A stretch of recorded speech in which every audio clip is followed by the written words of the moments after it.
My sister threw a cake in my face, my favorite carrot cake, and called me a pathetic loser in my own apartment. The one I pay for. The same apartment where she's been living rent-free for 5 years. And I knew I'd finally reached my breaking point. I used to make excuses for her. I used to tell myself she was just struggling, that being a single mom was hard, that she just needed a little time to get back on her feet. I gave up vacations, promotions, relationships, my whole life, really, to help her. But this wasn't desperation anymore. It was entitlement. And I realized something as I wiped frosting out of my eyes that night. I wasn't her safety net. I was her doormat, and I was done. That was the night everything changed. My name is Noah Bennett. I'm 34, a senior mechanical engineer at a mid-sized automotive firm, and I live in a comfortable two-bedroom condo just outside Milwaukee. My life isn't flashy, but it's stable. I make good money. I have a solid retirement plan. I could have bought a new car years ago, upgraded my kitchen, maybe even taken that trip to Japan I've been dreaming about since college. But instead, I've spent the last 5 years paying for 2 households. Mine. And my sister's. Lena is 30. She's dramatic, stubborn, and magnetic in that exhausting kind of way, always pulling people into her whirlwind, then blaming them when things spiral. I love her. I really do. But I've also come to realize love without boundaries isn't kindness. It's self-destruction in slow motion. It started when her husband left. I still remember the call. 2 a.m. She was crying so hard her words came out in pieces. He's gone. He left me and Maya. I don't know what to do. I didn't hesitate. Come stay with me, I said. Bring the baby. We'll figure it out. And she did. She brought Maya, 3 years old and heartbreakingly quiet, and a suitcase full of clothes into my condo. I gave them the bigger bedroom, turned my home office into a playroom, and told myself it was temporary. Just a few months, I thought. Just until she got a job. Just until she landed on her feet. That was 5 years ago. Since then, I've paid for everything: rent, groceries, daycare, school fees, doctor's visits, clothing, therapy bills when Maya started having night terrors after the divorce, car repairs, new mattresses, even a second-hand laptop when Lena said hers mysteriously stopped working. I wasn't struggling. But I wasn't saving either. My vacations, postponed. My plans to buy property, on hold. Dating, forget it. What woman wants to date a man who has a dependent sister and a kid he calls mine, but not mine? Our parents, Linda and Greg, retired early and now spend half the year hopping between wine country and cruise ships. When I asked once if they could chip in even a little, Mom laughed and said, "No, you're doing so well. Lena needs you. You don't have real responsibilities yet." Apparently paying over $36,000 across 5 years of someone else's life doesn't count as real responsibility. Still, I didn't argue. I've always been the reliable one. The calm one, the rock, as Uncle Ray likes to say. I keep the peace. I fix things. I pick up the slack. And for a while, that gave me purpose. Until I realized Lena wasn't getting back on her feet. She was building a life on mine, and calling it survival. At first, I didn't notice it. Or maybe I didn't want to. I was too busy working late, running errands for Lena, helping Maya with her reading practice, fixing the leaky sink that somehow never stayed fixed. I'd built a rhythm around their lives, and I was proud of it. Quietly proud. I thought I was doing something good. But little cracks started showing. It began with Lena's clothes. She used to live in oversized hoodies and yoga pants, the unofficial single mom uniform. But somewhere along the way, she started dressing up. At first, it was subtle: a new handbag, some styled hair. Then it became full-on transformations: manicures, branded makeup, designer shoes I recognized from the same mall she said treated her like trash when she worked there. One Thursday night, she came out of her room in a bodycon dress, red lipstick, heels, and perfume that definitely didn't come from the drugstore. "Girls' night," she said casually. I blinked. "You have friends now?" She rolled her eyes. "Yes, Noah, I'm not a hermit." I shrugged it off. She deserved a life, right? She deserved fun. But the timing was strange. That week, she'd asked for help paying Maya's school fees, said her paycheck was short. Again. Then came the deliveries. Maya mentioned them first. One day I picked her up from school, and she chirped, "We got a robot that cleans the floor." Mommy said it came from the money you gave her for the gas bill. But she really wanted it. I froze at a red light. Wait, a robot vacuum? Yup, like the ones in the commercials. That same week, Lena had asked me to Venmo her 100 DD because the gas bill was insane this month. But apparently, that gas bill had turned into a Roomba. I started noticing more. Shopping bags tucked behind the couch. A new blender in the kitchen, still shiny with the plastic wrapping on. A new phone, one of those sleek, triple camera models I couldn't justify even for myself. I tried to bring it up gently. "Hey, everything going okay financially?" I asked one night as we ate takeout, my treat of course. She didn't look up. What's that supposed to mean? Just Seems like there's been a lot of new stuff lately. She sighed dramatically, stabbing at her noodles. I can't have nice things now. God, you sound like Dad. That shut me up. The last thing I wanted was to be like our father, cold, distant, transactional. So I made a joke. Okay. I just wanted to know where my robot vacuum was. She smirked. Tension diffused, but the unease stayed. Then there was her phone. She used to leave it lying around. Now she carried it everywhere, even to the bathroom. And when it buzzed, she'd glance at it, then flip it face down like she was guarding nuclear secrets. Maya noticed too. One afternoon while I was babysitting, she giggled, "Uncle No, Mommy's always texting Jax. She smiles at her phone now. A lot." "Jax?" I asked, casually. She nodded. "He's funny. He makes pancakes. But he doesn't like raisins." I blinked. "Does Jax live here?" She tilted her head. "Sometimes." I didn't press. I didn't want to get a 7-year-old in trouble. But a knot started forming in my stomach. Lena had been crying poor for months, saying she couldn't afford car repairs, saying Maya needed new shoes, saying the landlord was threatening eviction. But suddenly there was a man, possibly living in my home, who made pancakes in my kitchen while I worked 12-hour days to fund their life. I told myself not to jump to conclusions. Maybe he was just a friend. Maybe he helped out.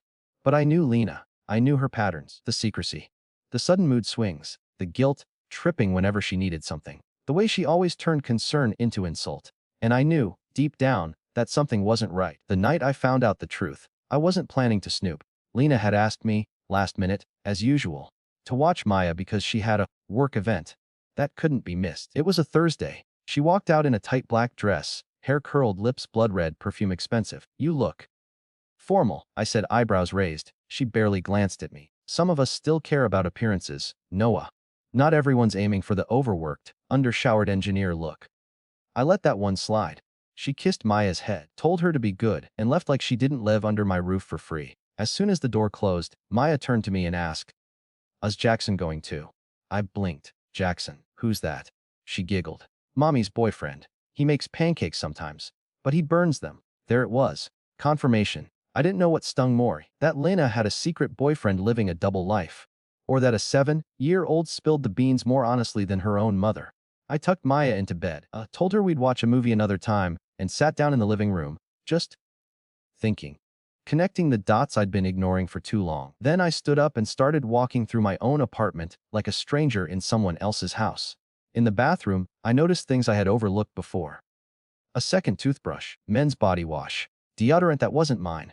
Subtle stuff, nothing flashy, but definitely not accidental. In the hall closet, tucked behind the winter coats, was a men's leather jacket, XL. Not Lena's. Not her ex's either. Dylan was a twig. And on the coffee table, half covered by junk mail, was a letter addressed to a Jackson Miller, my address. He wasn't living here officially, but he was staying here.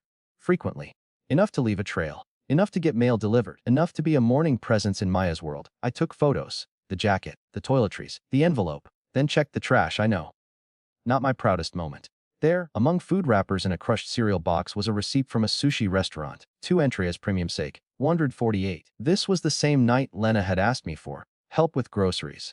And sitting right beside it, a gift bag from an electronics store. I peeked inside and found a receipt for a smartwatch, one I had seen Lena wearing. Claimed it was gift from a friend at work. I opened Instagram. Not her profile, her tags. There he was. In a group photo at a rooftop bar, hand casually resting on her hip. In another, his reflection in the mirror behind the bar. Not tagged, but present. I saved everything. Then I sat on the edge of my bed and stared at the wall. 5 years. 5 years of covering for her. 5 years of thinking I was doing the right thing. 5 years of pushing off my own dreams because family comes first. She didn't just lie to me. She weaponized my loyalty. She used my love for Maya like a leash around my neck, and I had willingly worn it. But that leash snapped that night.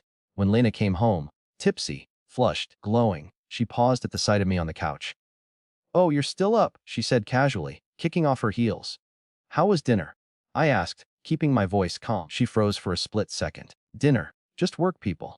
Boring." I pulled out my phone, opened the photo of the envelope, held it up. "You should tell Jackson to stop getting his mail sent here. It's not subtle." Her face went pale, then flushed with anger. "You went through my stuff. You lied to my face. Repeatedly. Don't say just a friend. Maya already told me everything. The pancakes. The sleepovers. The stickers on his laptop." She looked like she wanted to scream, but I kept going. "Is he the one who helped buy the robot vacuum too? Or was that my gas money?" That shut her up. You've been telling me you can't afford school lunch, and now I know where the money really goes. You're overreacting. She snapped. He's going through a rough patch. Oh, I know. He must be exhausted, sleeping here, eating food I pay for, letting me fund the household so he can play house with my niece. She stepped forward, voice sharp. You think you're better than everyone just because you have a job and a condo. No, Lena. I cut in. I think I'm done being used. The silence between us hung like a blade. Lena stood in the middle of the living room, arms crossed, chin tilted in defiance. I was still seated, gripping my phone, heart pounding, but voice steady. I wasn't going to yell. I wasn't going to cry. I was just done. So, I said after a long moment, are you going to apologize? Or are you going to keep pretending this is normal? She scoffed. Apologize. For what? Having a boyfriend. For not reporting every move I make like you're my parole officer. I stared at her in disbelief. You used my money. He lied to me. Hit a man in my home. And you're acting like I did something wrong. You act like I'm out here living some luxurious life. I'm just trying to survive. Survive. I snapped. You're eating sushi, wearing a smartwatch, and posting rooftop selfies while I work 60 hours a week and eat canned soup to help you. Oh my God, you're so dramatic. She spat. No one asked you to be a martyr. You chose this. I stood up then, not shouting, not slamming anything, but tall, unmoving. I chose to help because I believed in you. Because I thought you just needed time, but you never needed help, Lena. You needed an excuse. And I've been it for 5 years. She rolled her eyes. Spare me the noble act. You're just mad I didn't tell you about Jackson. I'm mad you took advantage of me. Of my kindness. Of my guilt. Of Maya. That one landed. Her expression faltered. But only for a second. Then came the tears. You don't get it, Noah. She choked. Do you know how hard it is to be alone with a kid? To feel like a failure every single day? I nodded slowly. Yeah, I do. Because I've spent 5 years cleaning up your messes, carrying your load, and watching you pretend none of it matters. She stepped forward, voice rising. You're just bitter because you have no one. No wife. No kids. No life outside your job. I laughed, not kindly. Maybe I would have, if I hadn't been playing husband and father to someone else's family. Her eyes widened. That hit her. But instead of backing down, she went cold. You know what, she hissed. Forget this. You want me gone.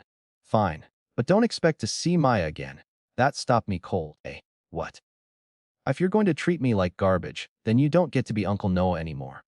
I'm not letting you poison her with your bitterness. I took a breath, a long one. That's low, Lena. Whatever, she muttered, grabbing her purse. This whole thing is pathetic. She turned to go, then paused by the kitchen counter. Ah, almost forgot, she said sweetly, reaching into a fancy-looking box. I brought your favorite carrot cake. I thought maybe we could talk things out like adults. But clearly, that was optimistic. She popped the lid, and that's when I saw it. Scrawled in frosting across the top, happy 6 months, J. I blinked. This was for Jackson, wasn't it? She flushed. He had to cancel last minute, so I thought, whatever, might as well not waste it. You used my favorite cake to bribe me with your anniversary leftovers. Don't be ridiculous. How'd you pay for it? I cut in. Let me guess. From the money I gave you for Maya's dental checkup. Her expression twisted. You're impossible. This is why I didn't tell you anything. You're controlling, judgmental, and, frankly, pathetic. I didn't even see it coming. 1 second, she was yelling. The next thing, the cake was in my face. Literally, the cold frosting slammed into my nose, my mouth, and my shirt. The ceramic plate hit hard enough to cut my lip. My eyes stung. My mouth tasted like betrayal and cream cheese. I froze. She stood there, chest heaving. Go to hell, Noah, she snapped. At least Jackson loves me. That's more than anyone can say about you. I wiped frosting from my eyes slowly, deliberately, and said calm as steel, get out. She grabbed her purse without another word. At the door, she turned. Don't expect to see Maya again. You made your choice. No, Lena. I said quietly. You did. She slammed the door behind her. I stood alone in the kitchen, cake dripping onto the tile, blood in my mouth, still shaking. 5 years. Over 36,000. Every missed opportunity, every canceled plan, every night I went to bed wondering if I was doing enough. And this was the thank you. Frosting in my eyes, and a child used as a pawn. I cleaned my face. I showered. I stared at myself in the mirror for a long time. That night, I made a decision. This wasn't over. The next morning, my lip was still swollen. I had frosting in my hairline and a bruise blooming beneath my eye from where the edge of the cake plate caught me. But honestly, it didn't hurt as much as everything else. The betrayal. The manipulation. The fact that she used Maya like a shield. My phone was already buzzing by 8 a.m. First it was my mom, then my dad. Then both. What the hell happened last night? Lena called us crying. You threw her out over a boyfriend. I didn't reply. Instead, I opened the family group chat, took a selfie, swollen lip, red eye, bits of dried cake still crusted on my collar, and sent it with a single caption. This is what your daughter did when I said I wouldn't pay her bills anymore. Still think I'm the problem? Mom texted back in under a minute. You know how emotional she gets. You shouldn't have provoked her. Provoked her? By what? Asking for honesty. Refusing to be her personal ATM. That was the moment I knew they'd never see her clearly, because to them, she'd always be the poor, fragile little girl.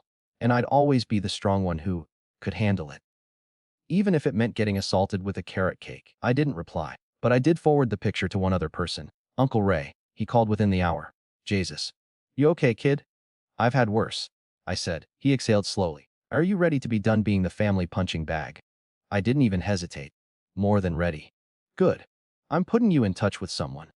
Colin. He's not some scam artist. He runs a legitimate debt recovery firm. And he owes me a favor. I met with Colin that same afternoon, sat across from his desk with a folder full of receipts, Venmo logs, text messages, and handwritten IOs Lena had scribbled in desperate moments over the years. He flipped through everything methodically, eyes narrowing. Over 36,000 across 5 years, he asked. I nodded, every penny documented. Did she ever acknowledge these were loans? I pointed to a highlighted message. No, please, just this one time. I swear I'll pay you back when I get my bonus. He smiled. That's all I need. 2 days later, Lena received an official letter via courier. Notice of the 36th 48291, including basic interest and service fees. Repayment plan offered. Failure to comply may result in credit reporting, wage garnishment, or legal action. It took her 14 minutes to call me. She didn't start with hello. You sent a debt collector after me? Are you insane? No, I said calmly. Just done. You're ruining my credit. No, Lena, you did that when you borrowed money for fake emergencies while buying smartwatches and sushi. You're unbelievable. I thought we were family.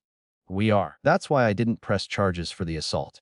She screamed something incoherent and hung up. I smiled. Then I turned off my phone. The next day, Colin called back, barely containing his amusement. You're gonna love this, he said. Lena and her boyfriend came in. Let me guess, I said.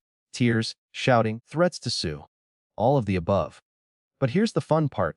Jackson pulled me aside and asked how much it would take to make this go away quietly. I blinked. He tried to settle. Cut a check for $5,000 on the spot and agreed to a $500 a month payment plan for the rest.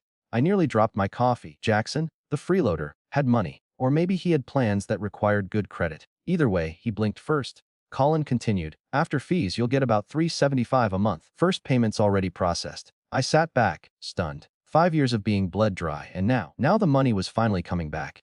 Little by little. From the very people who thought I'd never stand up for myself. That night, I fixed the AC in my car. The month after that, I paid off a credit card. By the third payment, I had enough breathing room to open a real savings account. One that didn't constantly hover at zero. My parents, still cold. Lena, silent. But Uncle Ray took me fishing that weekend. As we sat in the boat, watching the sunset ripple across the lake, he said, proud of you, kid. You finally put the fire out without letting it burn you. And I smiled for the first time in a long, long time. 3 months have passed since the cake incident. My apartment is quiet now. No toys scattered on the floor. No panicked texts asking for just one more favor. No late night knocks on the door from someone too proud to say thank you and too entitled to say sorry. It's strange and peaceful. For the first time in years, my paycheck is mine. I can buy groceries without calculating what part of Lena's crisis I'll be covering that week. I replaced my ancient phone, got my brakes fixed. I even bought a proper coffee maker. The kind with a built-in grinder. Every morning, the smell of dark roast fills the kitchen like a promise. I don't miss the chaos. But I miss Maya. I haven't heard from her since Lena stormed out. No texts. No calls. Not even a scribbled drawing slipped under my door. I figured Lena would poison the well, painting me as the villain. And maybe she did. But then, last Saturday, a small envelope showed up in my mailbox. No return address. Just my name, written in careful, looping letters. Inside was a drawing. A robot vacuum. A stick figure with messy hair and a coffee mug labeled, 51 Uncle. And in the corner, a speech bubble from the robot that said, miss you. No note. No signature. Just Maya's handwriting. Just enough. I didn't cry. Not exactly. But I stood there for a long time, staring at that piece of paper like it was a map back to something I thought I'd lost forever. And I realized something. Family isn't about blood. It's about choice. And for once, I'm choosing me. I used to think loyalty meant staying, no matter how heavy the weight got. I thought being the strong one meant sacrificing, fixing, and absorbing the chaos so no one else had to. But now I know loyalty without respect is exploitation. Kindness without boundaries is surrender, and love that demands silence in the face of abuse isn't love at all. For 5 years I gave everything, and in return I got used, blamed, and erased. But I'm not bitter. I'm free. Free to live on my own terms. Free to dream again. Free to drink coffee I didn't have to earn with guilt. And maybe someday, when Maya's old enough, she'll understand why I stepped away. Not because I stopped loving her, but because I finally started loving myself.